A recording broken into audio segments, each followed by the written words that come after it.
Congratulations, and I have to say I'm very sad that this has all come to an end. How are you guys feeling about this? It's bittersweet, yeah. But it's good to go out, hopefully, on a high note. Yeah.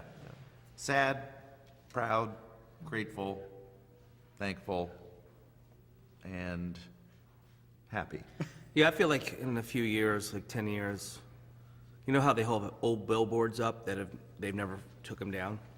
Probably drive, like in wherever, drive up to an old billboard and just park my car and look at it and Have cry. a good cry. Mm-hmm. Yeah.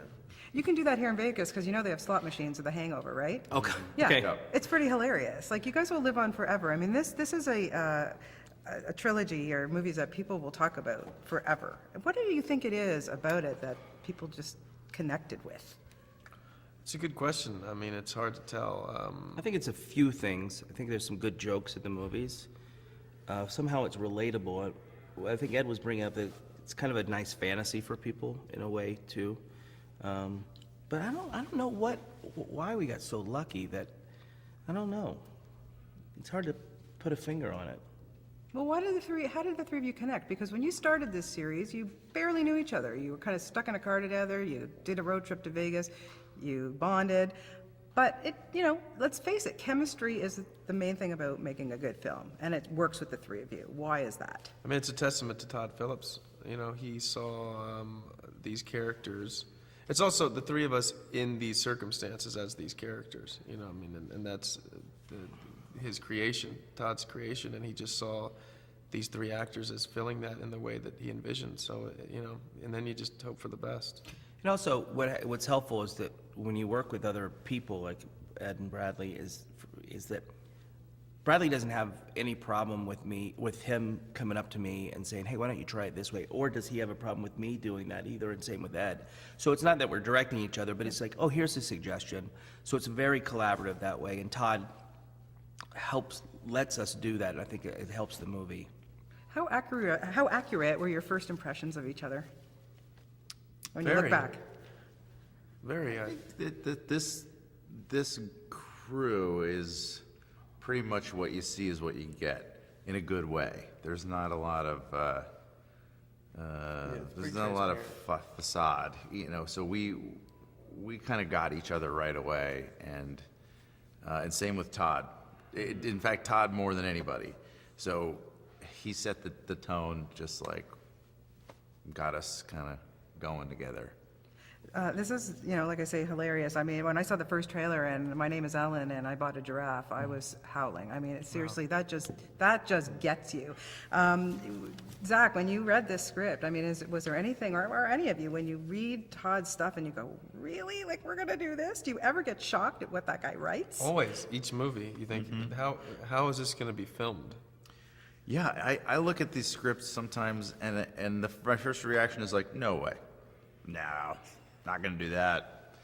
And then, for some reason, it sinks in, and it just like, once you've lived with it for a week or so, it's like, I guess I'll do. And then by the time we're shooting it, it's like, yeah, this is going to be great. So, I don't know. These movies definitely, for me, I'm a pretty reserved guy, but so they've pushed my comfort zone, but in a great way. I'm so proud of it. Zach, how about for you? I mean, man, you're shining in this one big time. Well, I was just trying to think about reading the script for the first time when Ed was answering it.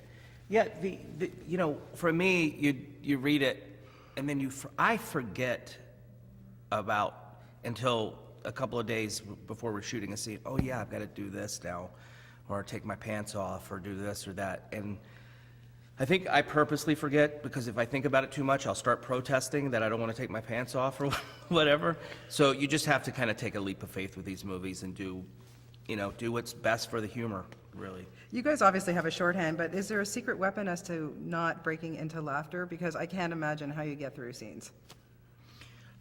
I think, go ahead, Ed. I do have a secret weapon, because I have a bad problem. I laugh at these guys all the time. I laugh on The Office. I laugh at that whole cast. They're so funny. What I do is I won't look directly at the person I'm in a scene with. I'll look at their chin, I'll look at their ear, I'll look at the forehead, and as long as I'm not looking in their eyes, I can usually get through. But that's a little tip for you. Little tip. Use that. How about you, Brad? Come on, spill the beans. How do you not break into laughter with these Oh, we guys? do. The answer is that we do break into laughter. Yeah. And Zach? Yeah, well, I think you don't see those parts in the movie, but yeah, it's edited out. Really? Yeah, Oh, yeah. damn.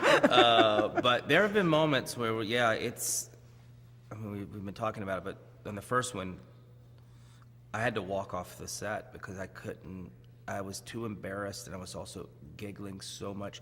And what makes it even worse is that Todd, in a way, gets mad at us for that. It wastes because it wastes time. Yeah. And, Yeah. which makes it even funnier to me. You know, when you have a disciplinarian there telling you don't laugh. Who, by the way, laughs throughout every take. I know. Yeah, he's laughing throughout the But whole movie. when we laugh, he gets upset. Yeah. He'll ruin takes. Come on. Come on, Del. Come on. 2 words, Ken Jeong. Man, is he ever hilarious in this one? And how he stepped it up from the first one to this, and what we see. Again, like just working with someone like him, having John Goodman in this film, in this one.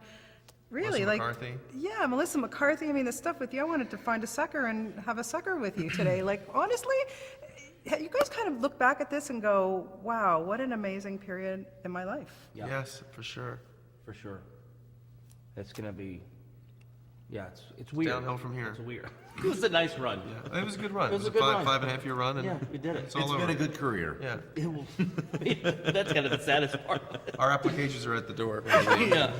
Yeah. And I have to address The Office because I never ever missed an episode of every season, and I'm very sad that next Thursday is the last one. And for you, especially to have to say bye to Andy and to Stu in 1 year, I mean, really, you know, what's that like for you?